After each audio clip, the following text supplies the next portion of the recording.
If China hadn't grown, the world wouldn't have grown. Hopefully, the United States will decide it's better to learn to live with China rather than to try and suppress China's growth. China's commitment to doing so is actually a very honorable one. I predict that the US-China contest will accelerate over the next 10 years because many people in the United States want to keep the United States as the #1 power in the world.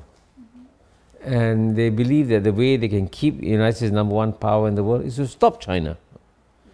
And so as a result of that, the US-China contest will accelerate over the next 10 years, and we should be ready for some rocky times. But at the same time, it's clear that most countries in the world don't want to take sides in this US-China contest. So I hope as more and more countries declare that they don't want to take sides in this contest, then hopefully the United States will decide it's better to learn to live with China rather than to try and suppress China's growth. In the field of science and technology, sadly again, I think it's a mistake for the United States to cut down on science and technology cooperation with China. As you know, the US Congress is not sure whether or not to renew the science and technology agreement, which has been around since 1980 with China.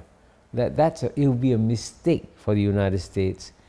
I think it may slow down China's growth a little bit in some areas, but it will not change the fundamental trajectory, because all the countries that have made efforts to stop China's growth in science and technology have failed. Well, I mean, all you have to do is to imagine a world where China didn't grow, right? And remember that in the year 1980, when China began its reforms, China's GNP was the same size as India, same size as ASEAN, tiny compared to the United States. And if China hadn't grown, the world wouldn't have grown. So China's growth has actually helped many other regions to also grow. China's growth hasn't just carried the people of China up, China's growth has also carried the other regions along with it.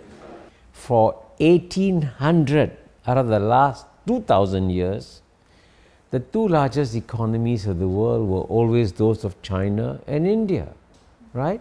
And it's only the last 200 years that Europe took off and North America took off. So the past 200 years of Western domination of world history have been an aberration. All aberrations come to a natural end. So it's perfectly natural to see the return of China, India, and the other Asian societies. Well, I think it's very responsible of China to announce that it will try to develop an ecological civilization.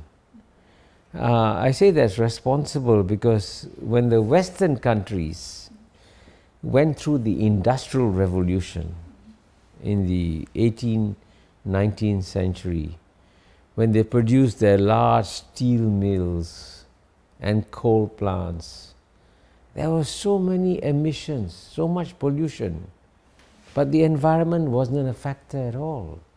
So today, China's challenge and the challenge of other Asian countries is how do we develop and yet try to protect our planet Earth from climate change. And China's commitment to doing so is actually a very honorable one, because China and India could say, hey, now it's my turn to develop, I don't worry about the environment. But China is not saying that, and I think the West doesn't give China enough credit for what it is doing in terms of trying to develop its economy, its society, its people, and yet paying attention to the environment.